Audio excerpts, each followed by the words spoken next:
बिस्मिल्लाहिर्रहमानिर्रहीम। अस्सलाम वालेकुम डियर स्टूडेंट्स, उम्मीद है आप सब खैरियत से होंगे। I welcome all of you in biology academy. Myself Mahvish Karamat Ali and I am here to teach you biology class first year. Dear students, let's start our first lecture from first chapter biodiversity and classification. तो students, आज के इस lecture में हम अपने first chapter biodiversity and classification के introduction को discuss करेंगे। इस चैप्टर से रिलेटेड इम्पॉर्टेंट और बेसिक टर्म्स को डिस्कस करेंगे और साथ ही इस चैप्टर की आउटलाइन को डिस्कस करेंगे ताकि हमें आइडिया हो सके कि इस चैप्टर में हमें कौन कौन से टॉपिक्स को क्लियर करना है। तो स्टूडेंट्स, बायोडाइवर्सिटी को अंडरस्टैंड करते हैं। तो बायोडाइवर्सिटी एक ऐसी टर्म है जो कि दो वर्ड्स का कम्बिनेशन है। Yes, it's a combination of two words. The first word is bio and the second word is diversity, and we know that bio means life and diversity means variety. तो हम ये कह सकते हैं कि biodiversity basically एक ऐसी term है जो कि बायोलॉजिकल डाइवर्सिटी से ड्राइव की गई है। And again we know that biological means something related to life and diversity means variety. तो आसान अल्फाज में हम ये कह सकते हैं variety of life is called biodiversity. तो स्टूडेंट्स, अब बायोडाइवर्सिटी की थोड़ा सा डीप में जाते हैं और देखते हैं कि हमें कौन कौन सी वैरायटी या कौन कौन सी डाइवर्सिटी मिलेगी। तो स्टूडेंट्स, हम जानते हैं कि अल्लाह ताला ने बेशुमार मखलूक़ात को तख्लीक किया है और हर मखलूक दूसरी मखलूक से क्या है, डिफरेंट है। यहाँ पे बहुत सी वेरिएशंस हैं। तो स्टूडेंट्स, ऐसी वैरायटी जिसमें हर जानदार दूसरे जानदार से क्या है, डिफरेंट है, तो उसको हम स्पीशी डाइवर्सिटी कहते हैं। हर लिविंग ऑर्गेनिज्म का दूसरे लिविंग ऑर्गेनिज्म से डिफरेंट होना क्या कहलाता है, स्पीशी डाइवर्सिटी कहलाता है। जैसा कि कैट डॉग से डिफरेंट है, डॉग टाइगर से डिफरेंट है, टाइगर लाइन से डिफरेंट है। इसी तरह डोमेस्टिक एनिमल्स में काऊ बैफलो से डिफरेंट है, गॉड डियर से डिफरेंट है। तो हर ऑर्गेनिज्म दूसरे ऑर्गेनिज्म से डिफरेंट है। तो इस डाइवर्सिटी को, इस वैरायटी को हम स्पीशी डाइवर्सिटी कहते हैं। सेकेंडली स्टूडेंट्स, हमने ये ऑब्जर्व किया है कि हर जानदार अपने जैसे दूसरे जानदार से भी डिफरेंट होता है। तो इस डाइवर्सिटी को हम जेनेटिक डाइवर्सिटी कहते हैं। हर लिविंग ऑर्गेनिज्म का अपने जैसे दूसरे लिविंग ऑर्गेनिज्म से डिफरेंट होना क्या कहलाता है, जेनेटिक डाइवर्सिटी कहलाता है। अब स्टूडेंट्स, हमें पता है कि कैट क्या है, एक स्पीशी है और कैट की आगे फर्दर बहुत सी वैरायटीज़ हैं। इसी तरह से डॉग एक स्पीशी है और उस डॉग की आगे फर्दर बहुत सी वैरायटीज़ हैं। इस तरह डोमेस्टिक एनिमल्स में कॉ एक स्पीशी है और कॉ की आगे हमें फर्दर बहुत सी वैरायटीज़ मिलती हैं। तो इसको हम जेनेटिक डाइवर्सिटी कहते हैं। स्टूडेंट्स, बेसिकली जो जेनेटिक डाइवर्सिटी है ये जेनेटिक मेकअप में वेरिएशंस की वजह से आती है। हमें पता है कि जीन्स क्या करते हैं, करैक्टर को कंट्रोल करती हैं। तो अगर जीन्स के अंदर वेरिएशंस आई हैं तो ऑफ कोर्स कैरेक्टर्स के अंदर भी वेरिएशंस होंगी।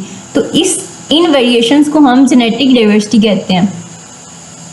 तो स्टूडेंट्स, हमने ये भी ऑब्जर्व किया है कि जितने भी लिविंग ऑर्गेनिजम्स हैं वो डिफरेंट इन्वायरमेंट्स के अंदर रहते हैं। हर ऑर्गेनिज्म का इन्वायरमेंट डिफरेंट होता है। ऑर्गेनिजम्स अपने इन्वायरमेंट में क्या होते हैं, बहुत ज़्यादा स्पेसिफिक होते हैं। तो स्टूडेंट्स, अगर उन एरियाज़ के अंदर वैरायटी है जहाँ पे लिविंग ऑर्गेनिजम्स एग्जिस्ट करते हैं, जहाँ पे लिविंग ऑर्गेनिजम्स रहते हैं, उसको हम इकोसिस्टम डाइवर्सिटी कहते हैं। अब इकोसिस्टम डाइवर्सिटी को फर्दर अंडरस्टैंड करने के लिए हम अंडरस्टैंड करते हैं कि ये टर्म इकोसिस्टम क्या है। तो स्टूडेंट्स, इकोसिस्टम उन एरियाज़ को कहते हैं जहाँ पे living organisms non living components के साथ इंटरेक्ट कर रहे होते हैं। हमें पता है कि जो इन्वायरमेंट है वो दो तरह के कंपोनेंट से मिलके बनता है, biotic components and abiotic components. Biotic components mean all living organisms, a means non and abiotic means non living components like soil, air, water, land. ये सारे क्या हैं, एबायोटिक कंपोनेंट्स हैं। तो हमें पता है कि जितने भी लिविंग कंपोनेंट्स हैं वो नॉन लिविंग कंपोनेंट्स पे क्या हैं, डिपेंडेंट हैं। And life can not exist without non living components.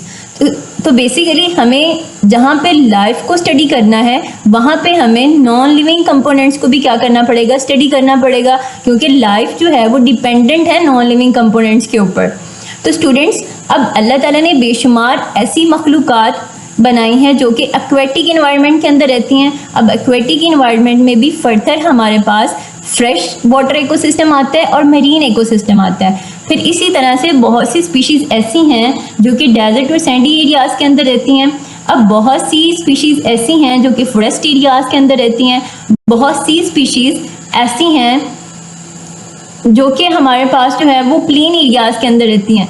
तो अब ये एरियाज़ की हमें जो वैरायटी मिल रही है इसको हम बेसिकली क्या कहते हैं, इकोसिस्टम डाइवर्सिटी कहते हैं। It is clear? ओके जी। अब जितने भी इकोसिस्टम्स हैं अगर उनको कंबाइन करें तो हमारे पास तमाम इकोसिस्टम्स को मिलाने से क्या बनती है, बायोस्फीयर बनती है। And basically biosphere is the part of the earth where living organisms exist. जहाँ पे लिविंग ऑर्गेनिजम्स एग्जिस्ट करते हैं अर्थ के उस पार्ट को बायोस्फीयर कहते हैं। And keep in mind zone of life is called ecosystem, well the layer of life is called biosphere. तो स्टूडेंट्स अब बायोडाइवर्सिटी की डेफिनेशन को समराइज करते हैं कि बायोडाइवर्सिटी की बेसिकली हमारे पास क्या डेफिनेशन बनेगी। तो स्टूडेंट्स लेट्स इमेजिन हमारे पास एक प्लैनेट है और वो प्लैनेट अर्थ है। अर्थ के सराउंडिंग में एक लेयर है जिसको क्या कहते हैं, बायोस्फीयर कहते हैं। अब बायोस्फीयर पे वैरायटी ऑफ इकोसिस्टम्स हैं और उन वैरायटी ऑफ इकोसिस्टम्स में variety of living organisms exist कर रहे हैं। अब वैरायटी ऑफ लिविंग ऑर्गेनिजम्स का वैरायटी ऑफ इकोसिस्टम्स पे पाया जाना हमारे पास क्या कहलाता है, बायोडाइवर्सिटी कहलाता है। तो स्टूडेंट्स ये बायोडाइवर्सिटी कहाँ पे एग्जिस्ट कर रही है, ये बेसिकली बायोस्फीयर पे एग्जिस्ट कर रही है। Hope so you understand the term biodiversity. Students second term classification को अंडरस्टैंड करते हैं। इस टर्म से ये आइडिया हो रहा है like to classify something on the basis of similarities and dissimilarities into categories और groups, यानी कि चीज़ों को खसूसियात की बिना पर ग्रुप्स, सब ग्रुप्स या कैटेगरीज के अंदर तरतीब देना क्या कहलाता है, क्लासिफिकेशन कहलाता है। डियर स्टूडेंट्स अपनी डेली लाइफ से एक एग्जांपल लेते हैं एक कॉलेज लाइब्रेरी की। आपको पता है कि लाइब्रेरी के अंदर वैरायटी ऑफ बुक्स होती हैं और उन तमाम बुक्स को ऑर्गेनाइज फॉर्म में रखा जाता है। लाइक इंग्लिश बुक्स के लिए अलग से कैबिन सेट किया जाता है, इसी तरह से बायोलॉजी बुक्स के लिए अलग एक स्पेसिफिक कैबिन होता है, केमिस्ट्री एंड फिजिक्स के लिए अलग अलग स्पेसिफिक कैबिन्स होते हैं और फिर उन कैबिन्स के ऊपर सब्जेक्ट से रिलेटेड टैग्स लगाए जाते हैं जिनको देख के आपको फ़ौरन पता चल जाता है कि अगर आपको बायोलॉजी की बुक चाहिए तो कौन से कैबिन से मिलेगी, अगर आपको इंग्लिश की चाहिए तो आपको कौन से कैबिन से मिलेगी। तो इसको बेसिकली हम क्लासिफिकेशन कहते हैं। तो स्टूडेंट्स अगर हम ऑर्गेनिजम्स की क्लासिफिकेशन कर रहे हैं, अगर हम ऑर्गेनिजम्स को क्लासीफाई करना चाह रहे हैं तो उसको हम बायोलॉजिकल क्लासिफिकेशन कहते हैं।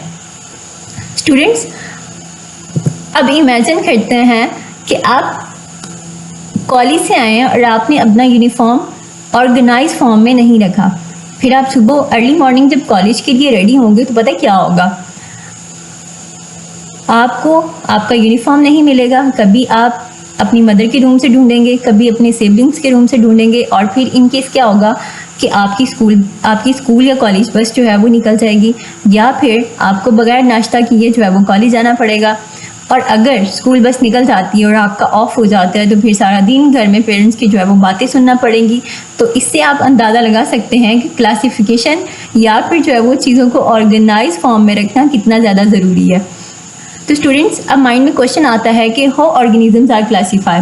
तो स्टूडेंट्स ऑर्गेनिजम्स को क्लासीफाई करने के लिए टेक्सोनोमिस्ट क्या करते हैं, ऑर्गेनिजम्स के दरमियान सिमिलरिटीज़ और डिससिमिलरिटीज़ को क्या करते हैं, डिटरमाइन करते हैं। एंड देन सेकेंडली उनके दरमियान एवोल्यूशनरी रिलेशनशिप को फाइंड करते हैं कि क्या ये जो ऑर्गेनिजम्स जिनको वो क्लासीफाई करने जा रहे हैं क्या वो एक कॉमन एंसेस्टर से ओरिजिनेट हुए हैं, क्या उनका जो ओरिजिन है वो सेम है या फिर डिफरेंट है। तो स्टूडेंट्स अब वो ग्रुप्स या वो कैटेगरीज जिनके अंदर ऑर्गेनिजम्स को क्लासीफाई किया जा रहा है उनको टेक्सा या फिर टेक्सोनोमिक कैटेगरीज कहा जाता है। एंड देन जितने भी टेक्सा हैं वो मिल के एक लीडरनुमा स्ट्रक्चर बनाते हैं जिसको हम टेक्सोनोमिक हायरार्की कहते हैं। और यहाँ पे आप एक कंप्लीट टेक्सोनोमिक हायरार्की देख सकते हैं। अब यहाँ पे आपको डिफरेंट रैंक्स नज़र आ रहे हैं। अब यहाँ पे अगर आप देखें तो आपके पास जो हाईएस्ट रैंक है, हाईएस्ट जो टेक्सोन है वो क्या है, डोमेन है। डोमेन से जो लोअर टेक्सोन आएगा वो किंगडम आएगा, किंगडम से लोअर फाइलम, फाइलम से लोअर क्लास, क्लास से लोअर रैंक ऑर्डर, ऑर्डर से लोअर टेक्सोन फैमिली, फैमिली से लोअर टेक्सोन जो है वो जीनस आएगा, और जो सबसे लोएस्ट टेक्सोन है, जिसका रैंक सबसे लोएस्ट है वो क्या है, स्पीशी है। तो स्टूडेंट्स अब यहाँ पे अगर हम देखें तो हमारे पास डोमेन जो है वो सबसे हाईएस्ट रैंक था, और इसके बाद आने वाले तमाम रैंक्स स्टेप बाय स्टेप क्या है, डिक्रीज कर रहे हैं रैंक में। तो अब यहाँ पे अगर हम देखें डोमेन सबसे हाईएस्ट है, तो इसकी भी एग्जांपल हम अपनी कॉमन लाइफ से लेते हैं कि अगर आप लाइब्रेरी के अंदर टोटल नंबर ऑफ बुक्स की बात करेंगे तो वो ज़्यादा होंगी, लेकिन अगर आप स्पेसिफिकली बायोलॉजी की बुक्स की बात करेंगे तो उनका नंबर जो है वो कम होगा। तो यहाँ पे हम ये समझ सकते हैं, अंडरस्टैंड कर सकते हैं कि जो डोमेन है इसके अंदर वो तमाम के तमाम ऑर्गेनिजम्स आते हैं जो कि इस अर्थ के ऊपर, इस ज़मीन के ऊपर मौजूद है, ठीक है। लेकिन अगर हम स्पीशी की बात करें तो स्पीशी में तो बहुत स्पेसिफिक किस्म का ऑर्गेनिज्म आता है ना, जैसे कि स्पीशी के अंदर सिर्फ कैट आएगी, ठीक है, या फिर इसी के अंदर हमारे पास डॉग आएगा। तो इस तरह से जो स्पीशी है वो सबसे ज़्यादा जो है वो रैंक के अंदर लोएस्ट नंबर पे आती है। स्टूडेंट्स अब जितनी भी हमारे पास ये क्लासिफिकेशन है या बायोडाइवर्सिटी से रिलेटेड जितनी भी क्लासिफिकेशन हो रही है, उसके लिए बायोलॉजी की दो ब्रांचेज जो हैं वो वर्क करती हैं। ये हम 9th ग्रेड में पढ़ चुके हैं, इनको रिव्यू कर लेते हैं, जिसमें हमारे पास एक टेक्सोनोमी है और दूसरा जो है वो सिस्टेमेटिक्स है। अब स्टूडेंट्स अगर हम सिर्फ और सिर्फ ऑर्गेनिजम्स की क्लासिफिकेशन कर रहे हैं तो टेक्सोनोमी उसको डील करती है, और अगर हम क्लासिफिकेशन के साथ साथ उनकी एवोल्यूशनरी हिस्ट्री को भी जो है वो ट्रेस करने की कोशिश कर रहे हैं कि कौन सा ऑर्गेनिज्म जो है वो किस ऑर्गेनिज्म से ओरिजिनेट हुआ और कितने जो है वो टाइम पहले ओरिजिनेट हुआ, जिसको हम क्या बोलेंगे, सिस्टेमेटिक्स बोलेंगे। अगर इन्वायरमेंट के अंदर जो है वो चेंज आया है तो ऑर्गेनिजम्स क्या करते हैं, अपने अंदर मॉडिफिकेशंस लेके आते हैं, अडॉप्टेशंस लेके आते हैं, और देन एवोल्यूशन के रिजल्ट में एक नई मॉडिफाइड जो स्पीशी है वो सामने आती है। तो इस तरह से ऑर्गेनिजम्स के अंदर जब मॉडिफिकेशंस आती हैं तो ऑर्गेनिजम्स क्या हो जाते हैं, चेंज हो जाते हैं। मॉडिफिकेशंस की वजह से उनका जेनेटिक मेकअप जो है वो ग्रेजुअली जो है वो चेंज करता रहता है। तो अब इन मॉडिफिकेशंस को कहाँ ट्रेस आउट किया जाता है, सिस्टेमेटिक्स की मदद से जो है वो ट्रेस आउट किया जाता है और फिर उन ऑर्गेनिजम्स को क्लासीफाई किया जाता है। Is it clear?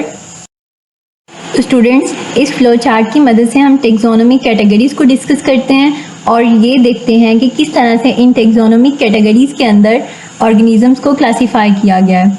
तो स्टूडेंट्स जितने भी ऑर्गेनिजम्स हैं हमें पता है कि उनको दो कैटेगरीज के अंदर डिवाइड किया गया है। Yes, on the basis of nucleus and membrane bound organelles, all organisms are divided into two categories, prokaryotic organisms and the eukaryotic organisms.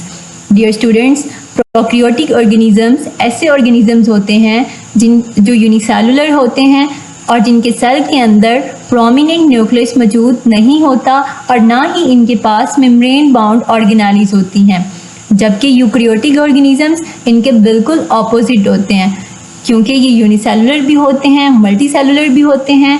इनके सेल के अंदर प्रोमिनेंट न्यूक्लियस मौजूद होता है और इनके पास प्रोमिनेंट मेम्ब्रेन बाउंड ऑर्गेनेलीज भी मौजूद होती हैं। अब स्टूडेंट्स ये जितने ऑर्गेनिजम्स थे लाइक प्रोकैरियोटिक थे या यूकैरियोटिक थे, इन ऑर्गेनिजम्स को एक इकोलॉजिस्ट थे जिनका नाम था कॉरल वॉइस। उन्होंने तमाम ऑर्गेनिजम्स को 3 डोमेन्स के अंदर क्या किया, क्लासीफाई किया। डियर स्टूडेंट्स हमने अभी डिस्कस किया कि जो डोमेन है वो हाईएस्ट टेक्सोन है। अब यहाँ पे देखें तो हमारे पास ऑर्गेनिजम्स की कितनी जो है वो डोमेन्स आती हैं, 3 डोमेन्स हैं, जिसमें सबसे एंशियंट डोमेन हमारे पास डोमेन आर्किया, डोमेन बैक्टीरिया और देन उसके बाद हमारे पास डोमेन यूकैरिया आती है। अब स्टूडेंट्स अब हमने 9th ग्रेड में एक सिस्टम पढ़ा था 5 किंगडम क्लासिफिकेशन सिस्टम, जो कि रॉबर्ट विटेकर ने 1969 में दिया था। अब इस 5 क्लासिफिकेशन सिस्टम को कॉरल वॉइस ने 3 डोमेन्स के अंदर सेट किया। डोमेन आर्किया और डोमेन बैक्टीरिया से हमारे पास जो किंगडम आया वो किंगडम मोनेरा था, एंड देन डोमेन यूकैरिया से हमारे पास फर्दर जो है वो 4 किंगडम्स आए, जिसमें kingdom protista, kingdom fungi, kingdom Plantae, kingdom animalia शामिल है। तो डियर स्टूडेंट्स किंगडम मोनेरा में हमारे पास साइनोबैक्टीरिया, यू बैक्टीरिया वगैरह शामिल हैं, जबकि किंगडम प्रोटिस्टा में हमारे पास प्रोटोजोन्स हैं, जिसमें एनिमल लाइक भी हैं और प्लांट लाइक भी हैं। किंगडम फंजाई में हमारे पास फंजाई है और इसकी आगे फर्दर क्लासिफिकेशन है किंगडम प्लांटी में हमारे पास प्लांट्स हैं, किंगडम एनिमेलिया में हमारे पास एनिमल्स हैं। तो डियर स्टूडेंट्स, अब किंगडम एनिमेलिया को आगे फिर फर्दर जो है वो क्लासीफाई किया गया। तमाम किंगडम्स की फर्दर क्लासिफिकेशन है, लेकिन हमारा मेन कंसर्न किंगडम एनिमेलिया। अब डोमेन से लोअर टेक्सोन किंगडम था, अब किंगडम से लोअर टेक्सोन हमें पता है कि क्या है, फाइलम है। तो अब हम फर्दर फाइलम को देखते हैं। अब किंगडम एनिमेलिया में हमें पता है कि एनिमल्स हैं, और इन एनिमल्स को फर्दर जो है वो दो कैटेगरीज के अंदर डिवाइड किया गया है on the basis of vertebral column, invertebrates and vertebrates. Students, invertebrates ऐसे एनिमल्स हैं जिनके पास वर्टिबल कॉलम मौजूद नहीं होता। Well, vertebrates have vertebral column. अब स्टूडेंट्स, जो इनवर्टिब्रेट हैं उसमें भी बहुत से फाइला आते हैं, जिसमें हमारे पास phylum Porifera, phylum Cnidaria, phylum Platyhelminthes, phylum Nematoda, phylum Annelida, phylum Arthropoda और फाइलम इकाइनोडर्मेटा शामिल हैं। डियर स्टूडेंट्स, वर्टिब्रेट्स में हमारे पास एक फाइलम है, फाइलम कॉर्डेटा, और फाइलम कॉर्डेटा हमारा जो है वो मेन कंसर्न है। अब फाइलम कॉर्डेटा, अब हमें पता है कि फाइलम से जो छोटा टेक्सोन है, फाइलम से जो लोअर रैंक पे टेक्सोन है, वो क्या है, क्लास है। अब यहाँ पे अगर हम देखें तो जो फाइलम कॉर्डेटा है, इसकी 5 फर्दर प्रोमिनेंट क्लासेस हैं, जिसमें अगर हम देखें class Pisces, class Amphibia, class Reptilia, class Aves और क्लास मैमेलिया शामिल हैं। डियर स्टूडेंट्स, क्लास पेसिस में हमारे पास एक्वेटिक वर्टिब्रेट्स आते हैं, लाइक जिसमें हमारे पास फिशिस हैं। क्लास एम्फीबिया में हमारे पास एम्फीबियंस हैं, नेम से ही रिप्रेजेंट हो रहा है एम्फीबिया से एम्फीबियंस। और इसमें हमारे पास जो ऑर्गेनिज्म एनिमल्स हैं उसमें फ्रॉग्स, टॉड्स, सैलामेंडर्स शामिल हैं। क्लास रेप्टिलिया में हमारे पास रेप्टाइल्स हैं, क्लास के नेम से ही रिप्रेजेंट हो रहा है रेप्टिलिया से रेप्टाइल्स। तो रेप्टाइल्स के अंदर हमारे पास लिजर्ड्स, स्नेक्स, क्रोकोडाइल्स, एलिगेटर्स शामिल हैं। अब स्टूडेंट्स, क्लास एविस में हमारे पास बर्ड्स की क्लासिफिकेशन है, और क्लास मैमेलिया के अंदर फर्दर हमारे पास मैमल्स शामिल हैं। और मैमल्स जो है वो सबसे हायर और कम्प्लेक्स एनिमल्स हैं, जिसमें ह्यूमन बींग्स भी शामिल हैं। तो स्टूडेंट्स, ये जो है वो टेक्सोनोमी कैटेगरीज थी, और यहाँ पे हमने जो है वो क्लासिफिकेशन देखी। तो स्टूडेंट्स, होप सो आपको समझ में क्लासिफिकेशन आ गई होगी। तो स्टूडेंट्स, ये हमारे चैप्टर नंबर 1 की कंप्लीट आउटलाइन है, जिसमें हमें in detail 3 domain classification system को डिस्कस करना है, जिसमें सब डोमेन्स हमारे पास domain Archaea, domain bacteria and domain Eukarya हैं। देन टेक्सोनोमिक कैटेगरीज को, डोमेन यूकेरिया को डिस्कस करना है, और इसके फर्दर जो है वो हमें किंगडम्स को डिस्कस करना है, जिसमें kingdom Protista, Fungi, Plantae, Animalia included है। देन इन डिटेल हमें किंगडम एनिमेलिया को डिस्कस करना है, जिसमें हम वर्टिब्रेट और इनवर्टिब्रेट फाइलम्स को डिस्कस करेंगे। देन फाइलम कॉर्डेटा की हम 5 जो है वो फर्दर क्लासेस को इन डिटेल डिस्कस करेंगे। देन क्लासिफिकेशन ऑफ वाइसिस को डिस्कस करेंगे, basis on classification on the basis of host range, on the basis of morphology, on the basis of genetic material and on the basis of replication strategy. Then last पे हमारे पास topic है biodiversity को discuss करेंगे, उसके assessment levels, उसके sampling methods, उसके assess methods और इनकी क्या इंपॉर्टेंस है उसको डिस्कस करेंगे। Students, I hope you have understand this lecture. इंशाल्लाह मिलेंगे नेक्स्ट लेक्चर्स में, तब तक के लिए मुझे दीजिए इजाज़त। अपना बहुत सा ख्याल रखिएगा। Take care. अल्लाह।